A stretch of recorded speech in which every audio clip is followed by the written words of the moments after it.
देवरी विकासखंड की 90 साल पुरानी खतरनाक हो चुकी हाई सेकेंडरी स्कूल रसैना की पुरानी इमारत जर्जर और खस्ता हाल भवन में 750 विद्यार्थी पढ़ने और 10 शिक्षक पढ़ाने के लिए मजबूर हैं, जिसके कारण यहां पढ़ने वाले बच्चे डर और दहशत के साए में पढ़ाई करते हैं। बच्चे अधिकांश समय छत की ओर टकटकी लगाए रहते हैं, क्योंकि यहाँ पढ़ने वाले बच्चों को पढ़ते वक्त जान का खतरा बना रहता है, क्योंकि भवन की छत का प्लास्टर आए दिन उखड़कर टूट कर बच्चों के ऊपर गिर जाते हैं, जिससे बच्चे घायल हो जाते हैं। लेकिन शिक्षा विभाग के उच्च अधिकारियों को यहाँ की बच्चों के भविष्य की चिंता नहीं है। जानकारी के अनुसार ग्राम रसैना में वर्ष 1929 में यहाँ पर प्राथमिक शाला भवन बनाया गया था। इसके बाद माध्यमिक शाला भवन का निर्माण हुआ। इसके बाद 1981 में हाई स्कूल के रूप में उन्नयन हुआ और 2018 में हाई सेकेंडरी का दर्जा मिल गया। लेकिन इस स्कूल के लिए भवन आज तक स्वीकृत नहीं हुआ है, जबकि इस स्कूल में 750 बच्चों की दर्ज संख्या है और 35 शिक्षकों के पद स्वीकृत हैं। लेकिन वर्तमान में यहाँ केवल 10 शिक्षक ही कार्यरत हैं और पूरा विद्यालय जर्जर भवन और शिक्षकों की कमी से जूझ रहा है। पूर्व विधायक हर्ष यादव ने हाई सेकेंडरी स्कूल का दर्जा दिलाया था, लेकिन हाई सेकेंडरी की नई बिल्डिंग आज तक स्वीकृत नहीं हुई है, जिसका मामला विधानसभा में भी उठाया जा चुका है। लेकिन शिक्षा विभाग के अधिकारियों द्वारा स्कूल बिल्डिंग कराने के लिए खास रुचि नहीं दिखाई गई, जिस कारण यहाँ पढ़ने वाले छात्र छात्राएं खतरों के बीच पढ़ने के लिए मजबूर। हाई सेकेंडरी स्कूल में पुरानी जर्जर बिल्डिंग होने का कारण जगह जगह से दीवारें दरकने लगी। यहाँ कक्षाओं के फर्श पूरी तरफ से उखड़ चुके हैं और गड्ढों में तब्दील हो गए हैं। भवन की छत पर पापड़ की तरह टूटने लगे हैं, जिससे आए दिन दुर्घटनाएं हो रही। यहाँ पिछले दिनों कुछ छात्र छात्राओं के ऊपर छप्पर की सीमेंट कंक्रीट के कुछ टुकड़े गिरने से घायल हो गए। यहाँ पदस्थ एक शिक्षिका रजनी धुर्वे पढ़ाते समय बाल बच गयी, क्योंकि उनके ऊपर छप्पर गिर गया था, लेकिन वह बच निकली। इस मामले में विद्यालय प्रभारी प्राचार्य प्रभात लोधी का कहना है कि उनके द्वारा जिला शिक्षा अधिकारी, सरपंच, विधायक और मंत्री को अनेकों पत्राचार किए हैं और विद्यालय के लिए नए भवन की मांग की है, लेकिन अभी तक नया भवन स्वीकृत नहीं हुआ और खतरों के बीच स्कूल संचालित किया जा रहा है। सर अब वो तो मजबूरी बनी है, इसी पढ़ाते हैं बच्चों को। एक बार तो ऐसा हुआ था कि क्लास लगी थी, बच्चे पढ़ रहे थे, ऊपर से प्लास्टर गिरा, बच्चों को चोट लगने से बहुत बचे हमारे। मतलब हादसे से बचे थे। तो मतलब ऐसी स्थिति में आप लोग को डर भी बना रहता है कि कहीं हमारे साथ हादसा ना हो जाए, टाइम गिर जाए, समझ नहीं आता। अभी जिसमें पानी गिरा इस टाइम तो बहुत ज़्यादा डैमेज हो रही है। मतलब शासन से आप लोग मांग की है, आप लोग चाहते हैं कि जल्दी से जल्दी निर्माण हो जाए बिल्डिंग का। हाँ। जी डर तो बहुत लगता है, क्योंकि हमारे यहाँ बहुत ही कंडीशन ख़राब हो चुकी है विद्यालय की। पूरी दीवारें भी ख़राब हो गई हैं, प्लास्टिक ऊपर से जो छत है वो भी ख़राब हो चुका है, कुछ कमरे गिरने की कगार पर हैं। 750 विद्यार्थी दर्ज हैं, उसके बाद भी यहाँ की स्थिति ऐसी है कि हमें बच्चों को बैठाने के लिए बरसात में जगह नहीं रह रही है।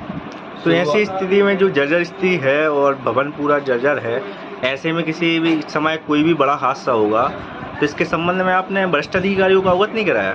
जी बिल्कुल अवगत कराया है। इसके संबंध में कई बार हम लोगों ने लिखित में यहाँ के प्रशासनिक अधिकारियों को, वरिष्ठ अधिकारियों को लिखित में आवेदन दिया है। इसके बाद हमारे यहाँ के जनप्रतिनिधियों को भी आवेदन दिया है और अवगत भी करा चुके हैं कि भाई स्थिति भयावह है, कभी भी कुछ भी घटना हो सकती है।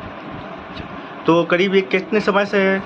जी लगभग 1 साल से ऐसी स्थिति है, 2 साल से। तो 1 साल से वरिष्ठ अधिकारी और जनप्रतिनिधि ध्यान नहीं दे रहा है? हाँ ध्यान नहीं दे रहे, नहीं सुनने में तो आ रहा है कि बिल्डिंग आ चुकी है स्कूल की। ऐसा 1 साल से लगभग सुन रहे हैं वरिष्ठ अधिकारियों से और जनप्रतिनिधियों के माध्यम से कि रसैना हायर सेकेंडरी स्कूल की बिल्डिंग स्वीकृत हो चुकी है, लेकिन अभी तक कहाँ तक स्वीकृत हुई है ये तो। आपके स्कूल में कितने शिक्षक पदस्थ हैं? जी 10 शिक्षक पदस्थ हैं। पोस्टिंग कितनों की है? कितने शिक्षकों की पोस्टिंग है इस स्कूल में? टोटल 10 शिक्षक पदस्थ हैं स्कूल में और लगभग 35-36 शिक्षक स्वीकृत। बाकी स्कूल पर क्या आती थी कि भरोसे चल रहा है? जी बाकी 22 अतिथि पिछली वर्ष का आया थी। लोग को तो पढ़ाने की मजबूरी है, पढ़ाना तो हो गई, लेकिन जहाँ जहाँ कमरे जर्जर स्थिति में वहाँ हम लोग बैठाते नहीं हैं। तो बच्चों कैसे एडजस्ट करते हैं फिर इस भवन में? अब संकीर्णता हो जाती है बच्चों में, लेकिन पढ़ाना तो हो गई।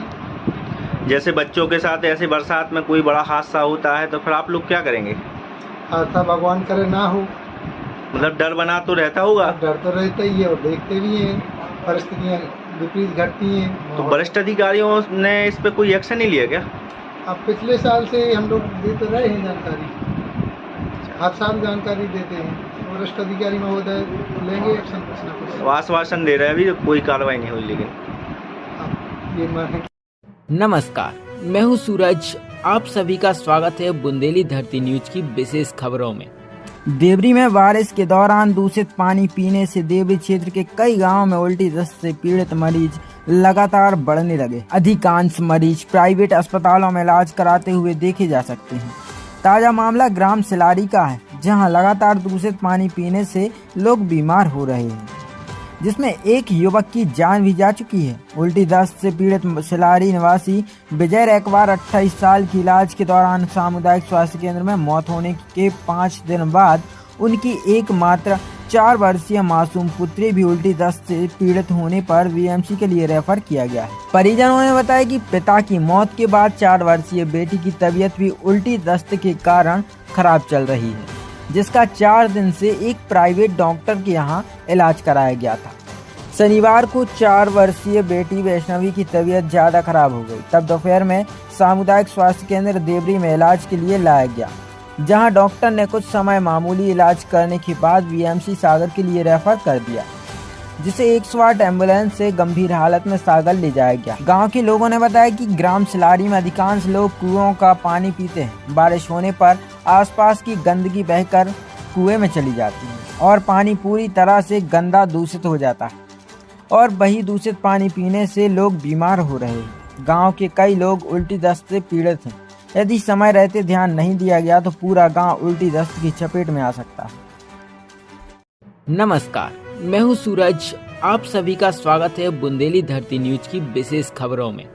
सागर जिले के सदर क्षेत्र में रहने वाली हिना पति इजरार खान इन दिनों अपनी 10 महीने की बच्ची के साथ कभी रिश्तेदारों के पास, कभी शासन प्रशासन के पास मदद की गुहार लगाती हुई दिखाई दे रही है। कारण है हिना की 10 महीने की बच्ची हिजा के दिल में छेद होना। जी हाँ, 1 साल से भी कम उम्र की इस मासूम को दिल में छेद होने जैसी गंभीर बीमारी से जूझना पड़ रहा है। बीमारी का पता चलते ही मजदूरी करने वाले बच्ची के पिता और उसकी गृहिणी मां ने बच्ची का इलाज कराने का प्रयास शुरू कर दिया, लेकिन शासकीय अस्पतालों से निराशा मिलने के बाद उन्हें बच्ची को निजी अस्पतालों में ले जाना पड़ा। गौरतलब है कि निजी अस्पतालों में इलाज तो ठीक मिल जाता है, लेकिन इतनी गंभीर बीमारी के इलाज के लिए यहाँ जो रकम देनी होती है वह किसी भी मध्यम वर्गीय परिवार के लिए मुश्किल की बात है। शुरुआती इलाज में हिना और पति इजरार ने कैसे भी कर्जे लेकर 2 से 2.5 लाख रुपए बच्ची के इलाज में लगा दिए, लेकिन एक समय आया जब ना तो कोई मदद करने वाला बचा, ना ही कोई कर्ज देने वाला, और इलाज के लिए अब भी एक बड़ी रकम की ज़रूरत थी। तब और कोई रास्ता ना पाकर बच्ची की मां ने प्रशासन का दरवाज़ा खटखटाया और मदद की गुहार लगाई। हिना ने सागर कलेक्टर दीपक आर्य को एक आवेदन के माध्यम से बच्ची के इलाज में मदद की गुहार लगाई। फिलहाल बच्ची का इलाज भाग्योदय तीर्थ अस्पताल में चल रहा है और आगे के इलाज के लिए अब भी बहुत से पैसों की ज़रूरत है।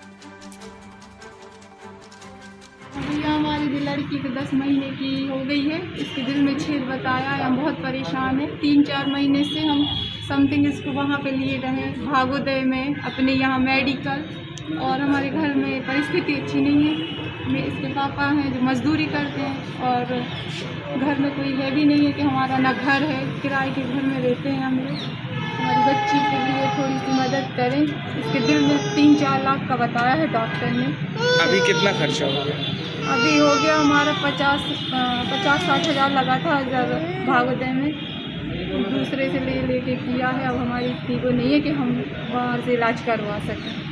घर आपका ही है? यहाँ रहते यही वो है कि हमारे बच्चे की मदद करें। जहाँ आप रहते हैं वो आप ही का घर है? नहीं, हम किराए के घर में रहते हैं। रिश्तेदार परिवार वाले सपोर्ट? कोई नहीं है, सब वो भी सब ऐसे ही हैं। वो भी परिस्थिति अच्छी नहीं है हमारे घर परिवार की। क्या शुभ नाम लिखती हैं? नाम हिना। नमस्कार, मैं हूं सूरज। आप सभी का स्वागत है बुंदेली धरती न्यूज की विशेष खबरों में। सागर जिले में लगातार चोरी की घटनाएं बढ़ती जा रही हैं। जयश्रीनगर के भदभदा तिराहा स्थित एक किराने की दुकान पर अज्ञात चोरों ने ताले तोड़कर चोरी की घटना को अंजाम दिया। जानकारी के अनुसार आनंद जैन की भदभदा तिराहे पर किराना की दुकान है। बीती रात 9 बजे वह दुकान बंद कर अपने घर गए थे। सुबह सूचना मिली कि आपकी दुकान के गेट खुले हैं तो वह तुरंत मौके पर पहुंची तो ताले टूटे थे। सूचना पुलिस को दी। पुलिस मौके पर पहुंची और जांच पड़ताल की।